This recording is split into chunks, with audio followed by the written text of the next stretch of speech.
was the best time of my life. There's nothing like grad school. It was the smartest I ever was. If I summarized graduate school up in one word, that word would be challenging.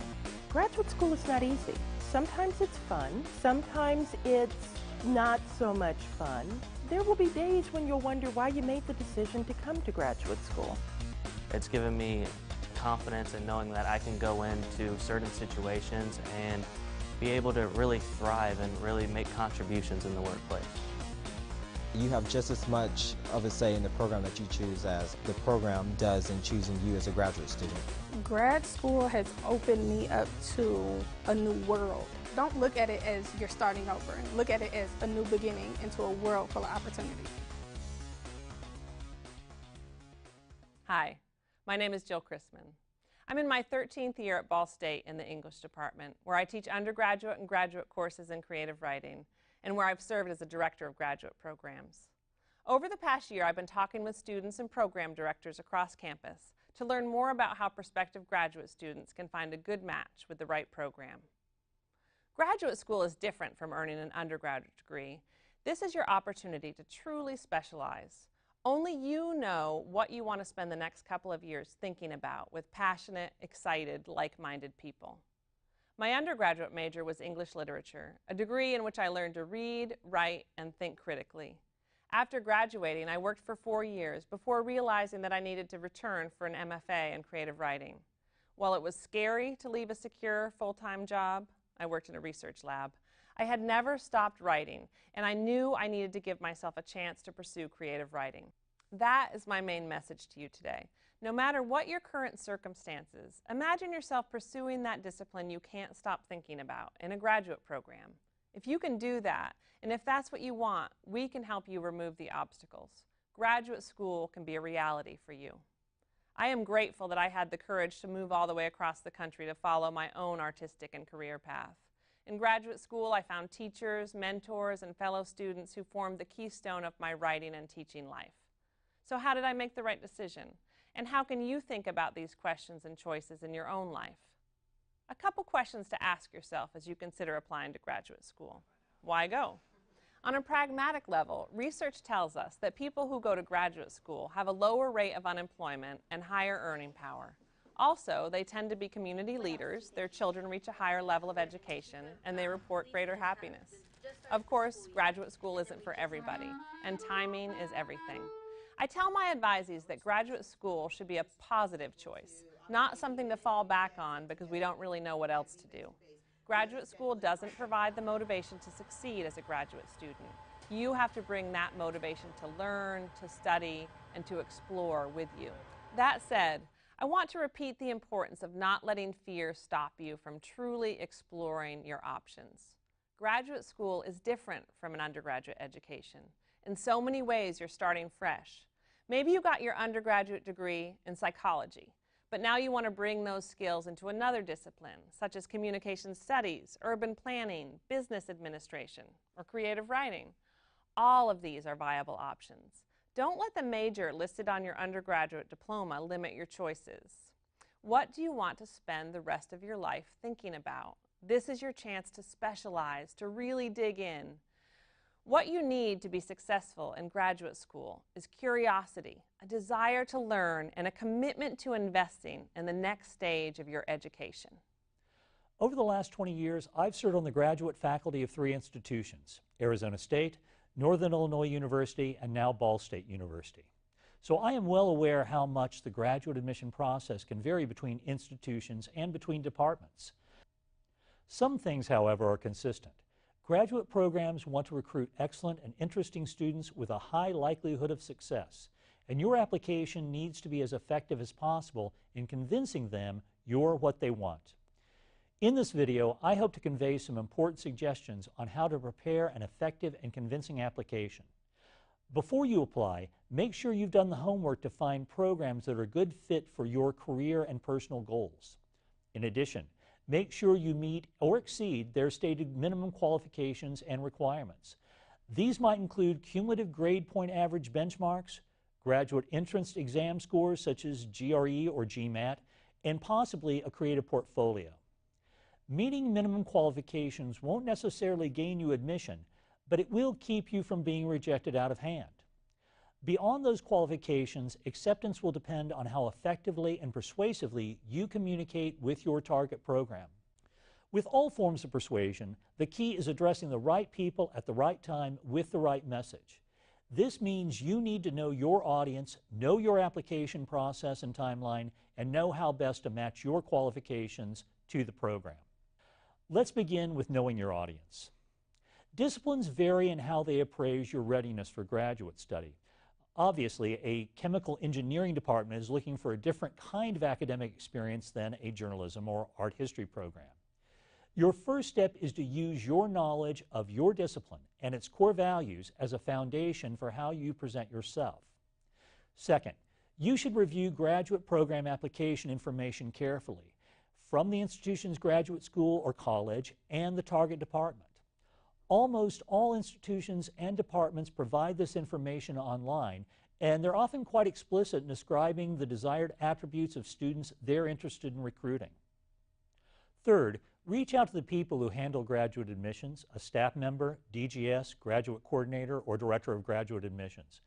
Part of their job is to make sure the department attracts and admits high potential students. They should be happy to communicate with you. An email inquiry to schedule a phone call or campus visit is a good start. If you know faculty members or current students in the program, they can be great sources for information about and insight into the programs that interest you. Make sure you have made a thorough search of online resources. If you're calling on a staff member's or director's time, use that time wisely for clarifications and additional information. Not for administrative information you should have already found. Which underscores the next point. Know their process. Your application should be timely. Be aware of application deadlines and admission timetables. Some programs admit students each semester, others only at the start of the academic year, and application deadlines vary widely. Always remember it takes time for materials to arrive from third parties, such as official transcripts, test scores, or recommendation letters, and this is out of your control. If you feel compelled to apply after a final application deadline, don't do so without first talking with the responsible person in the department. You could be wasting your time and theirs. Be sure your application materials are complete as possible. Remember that the timely submission of these materials is your first opportunity to make a positive impression. Incomplete applications can't be adequately reviewed, and no graduate coordinator wants to nag you about missing items. If you've started an application for a program and change your mind about applying, it's polite to inform the department about your decision and third parties who you are contributing to your application. Obviously, any cover letter, personal statement, and/or writing or creative work samples should be error-free. This is sometimes less concern in the hard sciences, where math is the primary language, but it is essential in the humanities and social sciences. You also need to be accurate in sending the right materials to the right place. Some institutions have all materials go to the department, others to the graduate school, or like Ball State, some materials to the department and others to the graduate school. If recommendation letters are requested or encouraged, make careful choices.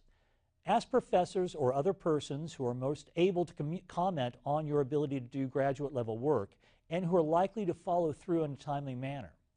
Some recommenders may ask you to identify skills or experience to highlight. Help them out by being as specific as possible so they can emphasize attributes sought by your target program. However, if a recommender asks you to write the first draft of a letter, seek someone else. The letter has to be written by the recommender to be authentic.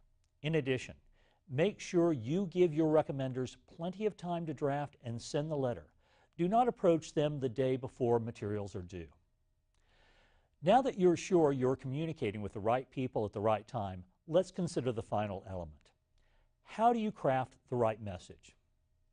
Although it's called a personal statement, ironically, it really isn't just about you. Instead, personal statements and cover letters should focus on the department to which you are applying and how your educational goals match those of the department. First, these documents should demonstrate that you know about the department, its current faculty, and the current offerings of its graduate programs. Don't refer to faculty that may have departed or courses that are no longer offered. Second, good letters or statements reveal how the graduate program's curriculum, faculty, and educational objectives align with your personal and career goals. You must communicate your motivation for graduate study and the reason you're interested in the specific department or programs. Keep your key message focused on the mutual match between you and the program. This is essential.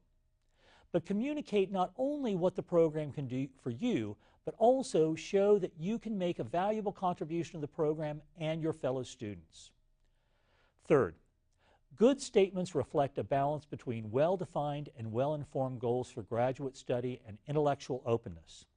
Yes, departments prefer applicants who have a clear sense of direction, but if you imply you know exactly what objectives you are going to pursue during graduate study, you are suggesting the program won't have much impact on your thinking. Show that you are open to being influenced by what you hope to learn in the program. In summary, you're competing against other qualified applicants for one of a limited number of admissions to your target program. To be successful in your campaign, you need to communicate the right message to the right people at the right time. This requires you to understand your motivations and qualifications for graduate study and the match between your objectives and the target program, and to communicate these to the right decision makers within the timetable constraints of their administrative processes. While there are many factors that go into the vetting of graduate applications, how you prepare and execute the application materials is important to the process. Again, the materials provide a first impression to the programs to which you are applying, and these suggestions can help you make a positive impression.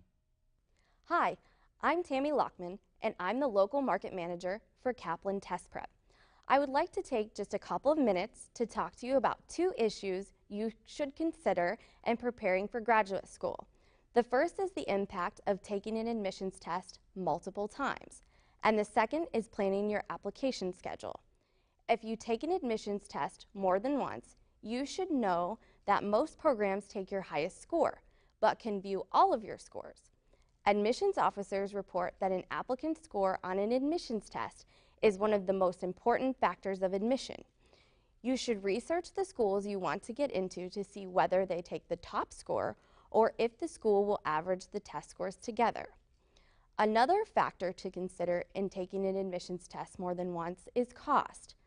Exams currently cost between $150 and $325, and prepping for the exam can also add additional expenses to your budget. Taking the exam once and getting the score you're looking for is definitely the best way to go, so be prepared. Please also keep in mind most admissions officers say that an applicant's score is also important in securing merit-based financial aid. As you look at which schools you want to apply to, you also need to consider their schedule and the entire application process. You want to give yourself enough time to do your best in completing the application, which includes factoring in the test and prep time. For each exam, we recommend about 2 to 6 months of study time. The acceptance rate at top master's, MBA, and professional programs is less than 20%. As you consider graduate level programs, be sure to take advantage of the resources available to you through graduate programs on your campus, graduate school recruiters, undergraduate advisors, and clubs on campus. If you're interested in learning more about test preparation, visit the test preparation page on the site. Thank you so much, and best of luck. Hi, and thank you so much for joining us for the Path Marked Graduate School. I'm Debbie Mix. I'm a professor in the Department of English, and I'm going to let my co-panelists introduce themselves. Hi, I am Derek Green. I'm a first-year grad student in the Sport Administration program. I'm also a graduate assistant in the Graduate Recruiting Office. Hi, I'm Megan Polanyi, and I am a doctoral student in the music department. I'm also the graduate assistant for the PhD Pathways program, and I'm also a graduate school ambassador. I'm Brandon Butte. I'm Associate Director for the Career Center here on campus, and I actually did my graduate work here at Ball State as well. I did a Master of Arts in Higher Education and Student Affairs Administration. Well, great. Thank you so much for joining us. So maybe just to get started, we can talk a little bit about what led each of you to decide to go to graduate school. maybe what was your path to graduate school? Yeah, so for me, I did my undergrad at Ball State, and then with the career path that I'm wanting to go into, a master's degree is pretty much required. So I knew immediately that I wanted to further my education, and so yeah, that's pretty much why I chose to go to grad schools, to get the job that I want to have right after grad school. So you went straight through. I did. I went straight through. I just graduated in May, and then yeah, I just went straight into the fall. Okay. Well, for me, because I'm a musician, when you have like any arts or music, that sort of a thing, you want to get better at your craft. So I went to grad school to continue learning, to continue perfecting my craft. And yeah, that's what really led me to pursuing a master's degree as well as now my doctorate. Mine was vocationally motivated as well. I didn't originally have plans on going to graduate education, but I started my career in university admissions and recruitment and found this is something I really enjoy. The student development and student affairs work that I was doing and helping college students have a positive experience. And after looking into that career path in terms of a longer term trajectory, I found master's degree was really a necessary path into this field. So I actually pursued my master's while I was working full-time as well, too. So I was that working professional and what felt like full-time graduate student in completion of my degree. Can you say a little bit more about that, Brandon? Sort of how you found that balance, and then I'll let you all talk about that as well. But since you were holding down a full-time job, had a family. Absolutely. How did you manage that? Luckily there was a great commitment to higher education in my family. My wife was extremely supportive, but it was a lot of late nights. I think what was lucky for me was that my graduate degree was directly related to the profession that I was currently in at the time, too. So I had a really unique opportunity that I was taking all these things that I was learning in class during the evening and applying it directly in my work the next day in some cases. So that really provided a great opportunity. I was getting practical application every day, it seemed like. But it was a lot of long days. I was working during the day, doing my homework and readings in the evening, and it was a lot of weekends spent, so it was really just trying to manage that time. But I also knew why I was pursuing the degree. I knew what the end goal was, and I was always able to keep myself reminded of that this is my chosen profession, and this degree is going to help me get to that point. So that really helped me maintain my motivation, which was critical to it. I needed to know why I was doing this, and that really helped me.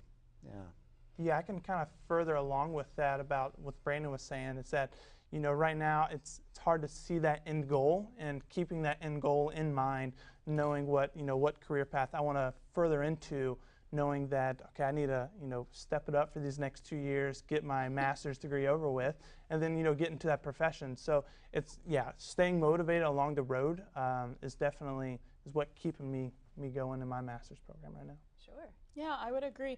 I think for me what was the hardest thing to manage was time management, because for me as an opera singer, we're in classes, we're learning about all these composers, we're learning about music theory, history, all these different things, but then you also perform at the side, so you want to keep practicing, you want to keep doing your art. So, you have classes, but then on the weekend you're called for rehearsal, or you're not getting home from rehearsal until 9 at night, and then you still have to do your homework, you still have to, de-stress, all these different things. So that was what was a little difficult for me. But if you hear an accent, it's because I'm from the Caribbean. So I also kept in mind that I'm here for a purpose, I'm here for a reason, and I don't want to, take that for granted. So if it is that, some nights might be a little bit more difficult than others, it's worth it. So both of you have graduate assistantships. Is that correct? Correct. So tell me a little bit about what your graduate assistantship is like, and maybe how that fits into your other commitments as a student, as a person who has a life, as an artist. Well, yeah, what's great about a graduate assistantship is that you're getting real life experience while also pursuing, your degree, whether it's at the doctoral level or at the master's level. So it's great because you're getting that firsthand experience. Also, with the university, it is, they help in many ways, whether it's with the stipend or with tuition remission. So it is fantastic in that aspect as well. For me, I'm doing a lot of administrative work. So for the career path that I'm wanting to pursue, it's great that I am getting that, that firsthand experience while also getting my degree. What's also great is after these 2 years, I'll have 2 years of experience, and I can put that on a resume where first-time jobs are saying, hey, we want 1 to 2 years of experience. Well, most people that don't have a GA can't put that on there. Having a GA, you can say, hey, I do have that 1 to 2 years of experience in that case.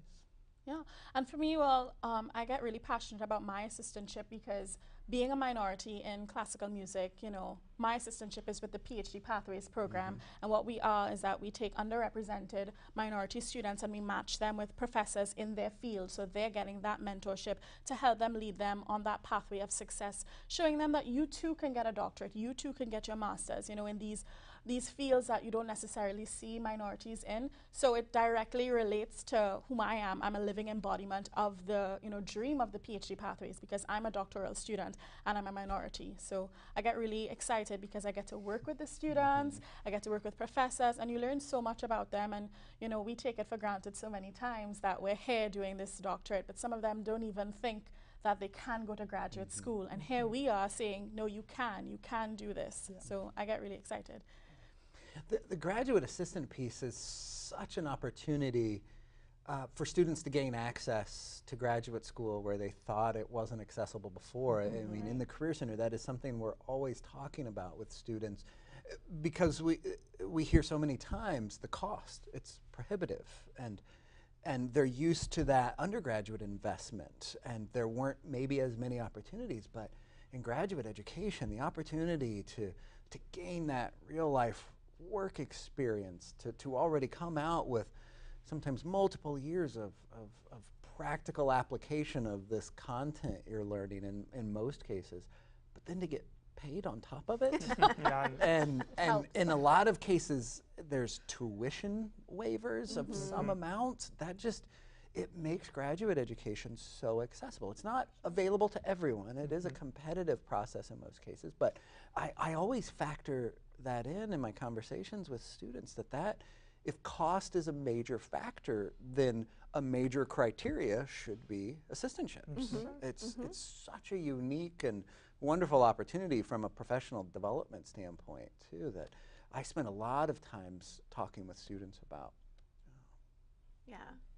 Well, we're talking about cost and talking about having assistantships, and I think I 100% agree that's an amazing opportunity. What about if you're not able to hold an assistantship? Maybe it's not an option to give up your job. Maybe you're looking at an online graduate program and won't be here to hold an assistantship. Maybe coming from the Career Center, you can speak to this a little bit. Sure, yeah. Is it worth going if you have to pay for it? Absolutely, and that is a big part of the decision-making process. Is first evaluating how important is this goal for you? How important is this end goal in pursuing this degree? Will there be a return on that investment in some cases? I mean, that's sometimes the practical approach that individuals have to take. Sure. I mean, in some cases it is for personal development, but in a lot of cases it is for that professional pursuit.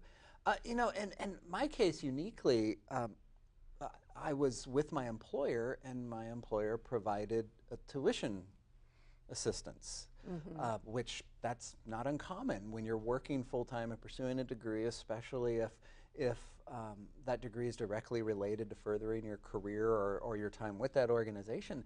I think it's always worth the conversation with your employer. Yes. If you are currently working, one of the decisions you have to make is, do I need to go full-time or can I go part-time? And in going part-time, is there an opportunity for my employer to help? I would always have those conversations with your employers, or look to your organization. Is there some sort of tuition assistance or reimbursement program? Most employers want to invest in their employees, and an easy investment from the mind of an employer is that tuition assistance. So that's something I always tell individuals to explore. Also, I can kind of speak firsthand about that. With my graduate assistant position, I didn't get hired until the first week of class starting.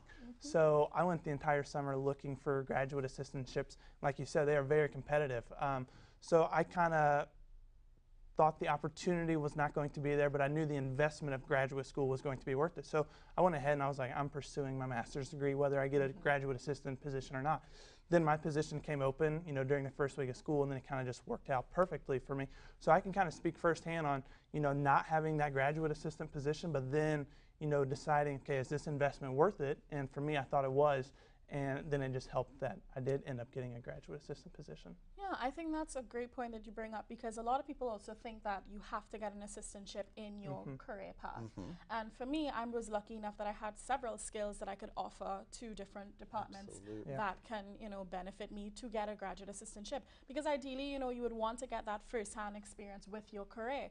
But like I said, I'm a musician, but my graduate assistantship is in the Office of Institutional Diversity, and it applies directly to who I am as a person. So I'm developing leadership skills as well as, teaching opportunities. So you don't necessarily have to have a graduate assistantship in your career. So I would advise people, if you are not offered one in something that is directly related to your career path, look at the campus, look and see what's offered. I was an RA in my undergrad university, and so I had these kind of skills that I knew could be beneficial to other departments. So you never know, because you want to be the most experience that you have when you go out into the real world. And yes, I might be looking to sing opera, but I know, hey, if they ever needed an administration person, I could be that person, because I have all of this administrative experience with my GA-ship. So, or community outreach person. There you go.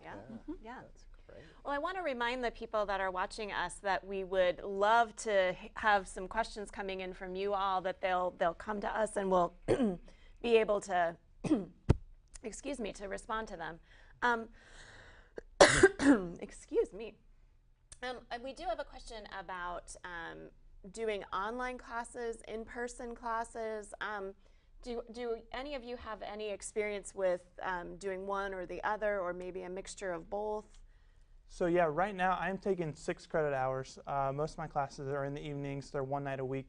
One of my classes, though, Ball State is kind of making this trend of hybrid classes and blended classes. So one week you're in the classroom setting, and then the next week you're doing a lot more research, critically thinking, and then bringing that discussions to the next class. So yeah, I have a little bit of a mixture of both right now, in class and like a blended online course as well.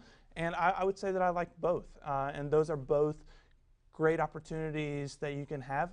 But I've also heard of people doing completely online and loving it as well. So it's kind of just what fits your schedule best. Some people working full-time, online might be the best thing for them. Some people that want to go completely full-time, then maybe in the classroom setting is a little bit better.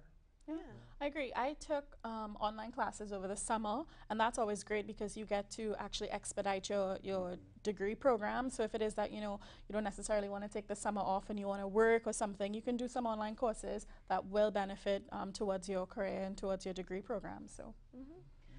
I think some programs have a little more flexibility in that direction than others too. I think there are some programs that are completely online, as well as some that are most or all face-to-face in person. So that's I think those are really smart questions to ask, and to, as Derek pointed out, to really think about how does this match up with the rest of my life, right? What would it mean if I needed to add a commute back and forth, or am I in a position to move to Muncie, or asking those kinds of questions of yourself, I think will make a big difference in asking smart questions about the program you're interested in. Absolutely. Yeah. So in terms of timelines, in terms of thinking about applying for graduate school, and this may be too long ago for you all to remember when you applied, but do you remember kind of what the timeline was that your program set for you about when you needed to apply, and then what that meant in terms of lining up other materials for your application? For sure. For me, I know that the music department, the way if you're asking them to consider you for an assistantship, they expect certain things. So for example, the regular applicant would have to present, let's say, 7 songs. If you want them to consider you for a graduate assistantship, they expect you to offer them 10 songs because, you know, again, it's competitive. And also, I would say it happened around February area, whereas they were accepting applicants up till June. So, but you wanted to make sure an audition early because of that same competitive component. But I would say I started the whole application process maybe 10 months before I was ready to actually apply, because I mean, I'm different. I had to have my repertoire ready, make sure that everybody was there, make sure I had an accompanist, all these different things. But it's important to think about those things, because when you arrive, and this is for people who are going to be in the arts, when you arrive, you want to make sure that the facilities are ready for you and that you give your best. So yeah, it takes a lot of planning. I think you bring up a really great point too, that different programs require different application materials. For sure. So somebody applying to an arts program might need to have, you know, slides or recordings or portfolio. A portfolio of materials.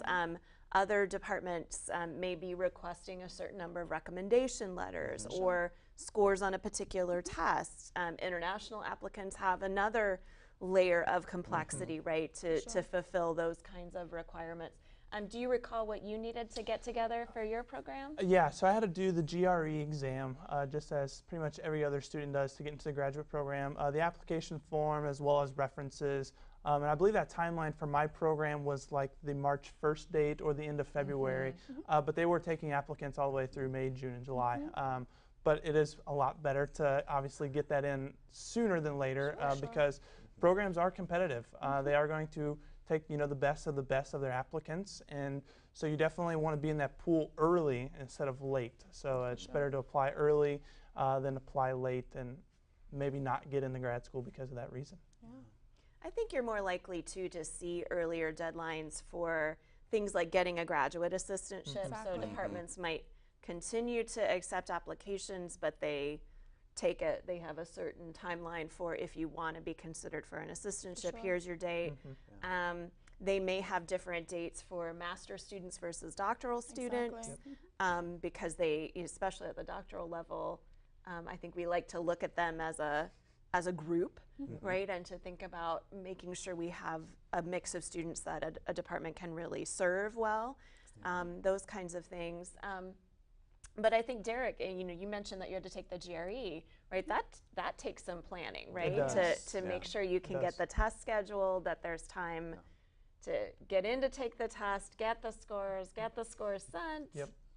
So those are things to look at too, to kind of reverse engineer your timeline, right? If I need to, you know, if somebody asks me to write them a recommendation letter, I want some time to do that. I can't produce a letter in a week or something like that. So I think that's a really smart thing to go ahead now and take a look at the dates for the program you're interested in. Some departments may still have the dates for this year up or dates for the spring semester, but I think you can probably make a good educated guess from there about I'll call them and ask them. That's right. When are when's your deadline? Yeah, I'm hoping to start in August 2018. When will I need to have my materials together? We have another question that came in about assistantship positions, and both of you have talked about the fact that you don't have assistantships in your own programs. So let me ask you this first. Do your programs offer assistantships? They do. So yeah, I'm in the Masters of Sport Administration program. And with that, you can work in athletics as a GA, work for professors doing research. For me and my graduate assistantship, I actually work in the graduate office, so doing recruiting. So it's not necessarily revolved around athletics, but it's more that administrative side. So yeah, you definitely don't have to have a GA position in your program. It's kind of about what fits you best, and I think having that opportunity as well. Yeah, my program, they offer assistantships. When I first got accepted into the school, I was offered a half assistantship, meaning that they would cover half of the tuition. But being from the Caribbean, I needed a whole assistantship. So I went and I looked at different programs, different departments that had assistantships available, and they have them on their website too. So if you look and you can look and see what programs or what departments are hiring. And I looked for the best fit with me, and luckily I was hired with the Office of Institutional Diversity, and it was a great fit. So it does Match not made have in to heaven. match Yeah. made in heaven. So you do not have to have an assistantship in your department. So Brandon, I'm wondering, can you talk a little bit about if, let's say I've applied to the Department of English, I've gotten accepted to the program, but they don't have an assistantship for me. Is my next step to go through the Career Center, or? I think that's always a good option. On most university campuses, I'll certainly use Ball State as an example, there is an opportunity for a kind of a centralized clearinghouse for those programs that aren't associated with particular departments. I think it's always in a student's best interest to reach out to departments individually or offices on campus that they'd be interested in working with, because departments certainly will promote their opportunities on their own. But at the Career Center, we provide a platform for organizations to be able to provide their assistantships to the general public, to all graduate assistants. And most university campuses will have some sort of place like that, whether it be through their graduate college, through their Career Center. There's usually some sort of posting system that those departments that maybe aren't affiliated with an academic program but still need graduate assistants to provide those opportunities, make them available. Also for students, there is the opportunity to work on campus. You know, as a part-time student, it doesn't come with the same benefits and opportunities as a graduate assistantship usually does, but on-campus student employment is typically available to graduate students as well. That's sometimes a forgotten opportunity. Again, on Ball State's campus, that on-campus employment is also coordinated by the Career Center, so it provides a nice centralized opportunity. That's not always the case, so sometimes you need to find where that on-campus employment opportunity is located. But that's certainly an opportunity. And then I would also say, yes, a Career Center can absolutely help a student with pursuit of part-time employment or other employment opportunities to help them supplement that graduate education cost beyond the assistantship as well. There are those services that are just as available to graduate students, so we always encourage that. I think that's a really important point to make, that the career, at least the Career Center here at Ball State, is wonderful at working with graduate students and with undergraduates. And that's a really terrific opportunity to take advantage of. We have a pretty specific question about the difference between an MA and an MS degree, a Master of Arts and a Master of Science. Is your program an MA or an MS? Yeah, so you can actually choose with my program whether you would want to do an MA or an MS. And pretty much the difference in that is, for me, I'm doing a Master's of Arts. So you can either decide to do an internship opportunity, or you can do the MS and do the thesis. So that's pretty much the main difference, and it's probably like that for a lot of programs, whether it's projects or you know, cases in that area. But yeah, for my case, you can choose whether you want to do a Master's of Science or a Master's of Arts. Typically, students that are wanting to pursue their doctorate are going to get the thesis done and get their Master's of Science. Yeah, that's a really great point too, that if you're looking at a program that offers both, one question to ask yourself is, how am I envisioning my next step after this program, right? Is it, you know, would it be more beneficial to me to do a research project, to do a creative project, an internship, or do I want that more extensive research experience as a stepping stone to a doctoral program?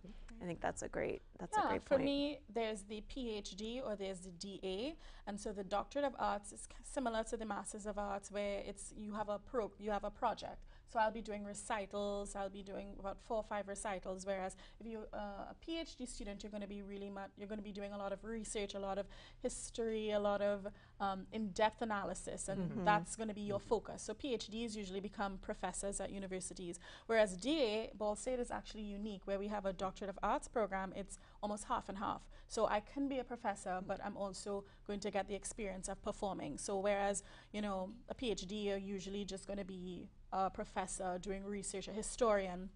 A Doctor of Arts student is going to be able to perform as well as be a professor if they wanted to. And we have an internship and an externship here as well, which is a huge component of the DA program, because most schools don't offer that.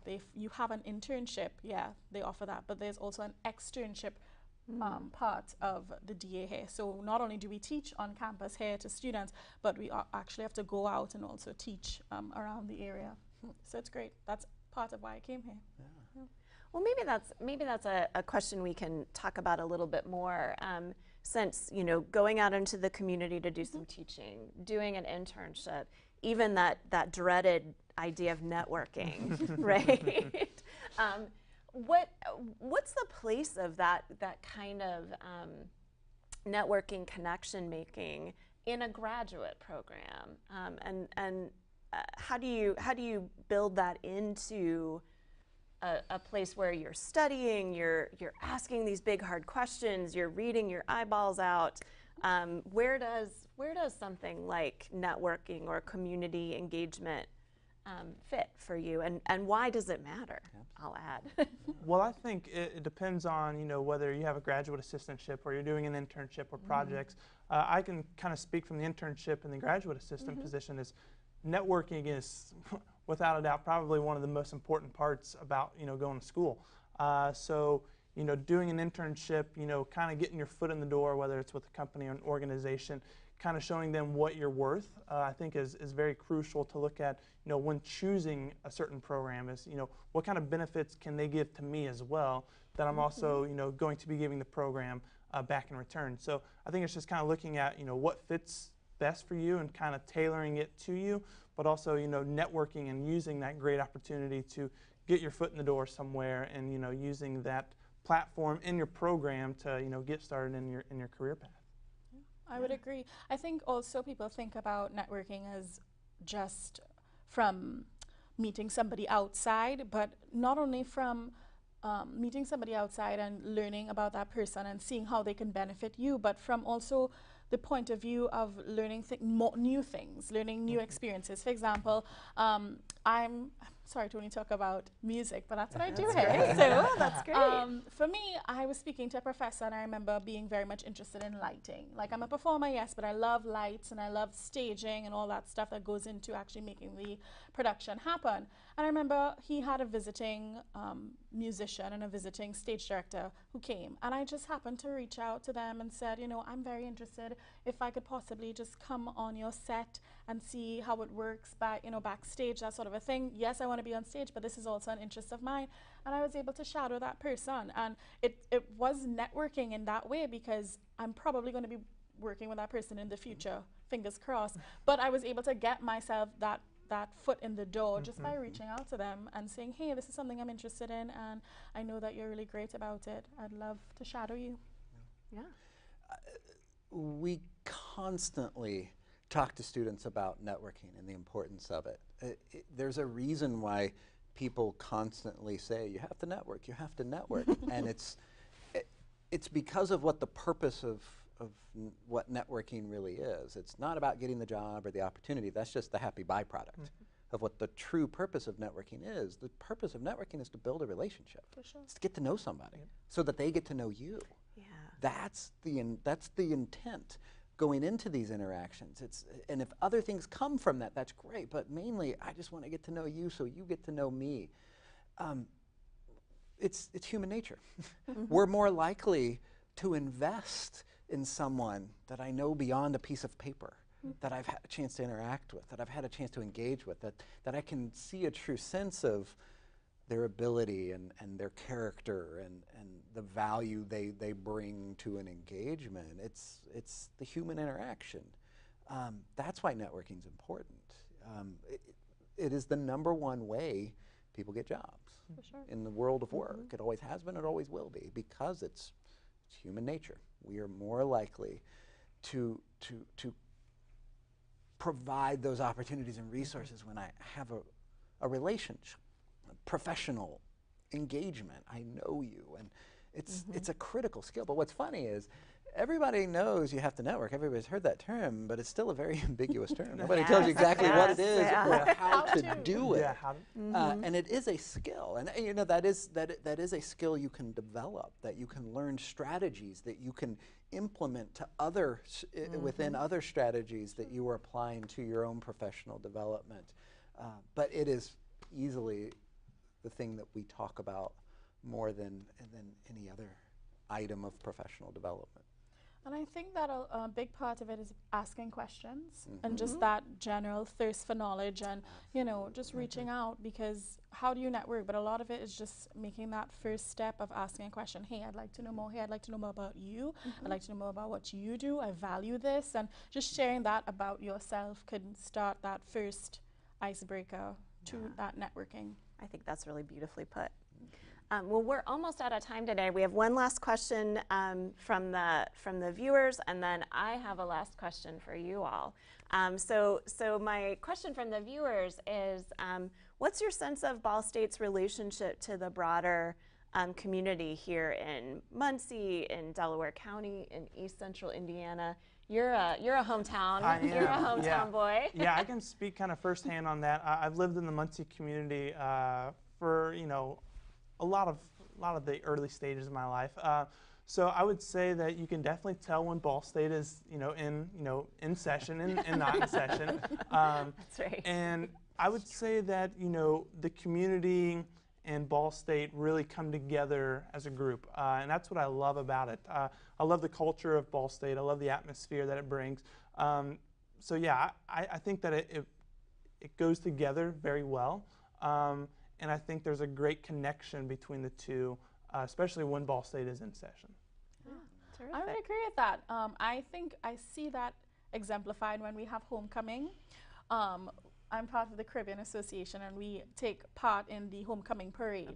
And we wear our costumes and we parade throughout the streets and we throw candy at people, and they come out and they look forward to it, and you know that's something that they look forward to every single year. And it's not like, oh, those noisy kids again. It's like they honestly look forward to seeing our students, to seeing the vibrance that we bring, and not just the Caribbean, but just the whole everybody who's involved in that parade.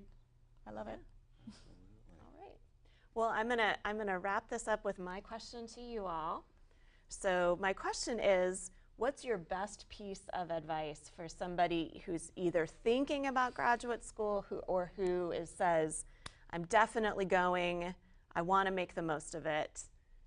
What's one, maybe not even your best, just a good piece of advice for people as they move into graduate study? I would say it's kind of two things for me, so I'm going to give two pieces of advice. I would say time management. Overachiever. I would say time management for sure. Knowing when deadlines are, knowing when you need to get those application forms in. So time management is crucial, especially when classes get going. Especially if you have a GA or if you're working part-time. Being organized is very crucial. And I would also say research. Make sure that what your program and what you're going to do your master's in or your doctorate level in, make sure that it is going to benefit you. You don't want to waste the money, first off, and the 2 years that you could be working. So make sure that you research and make sure that the program is going to benefit you later on in life.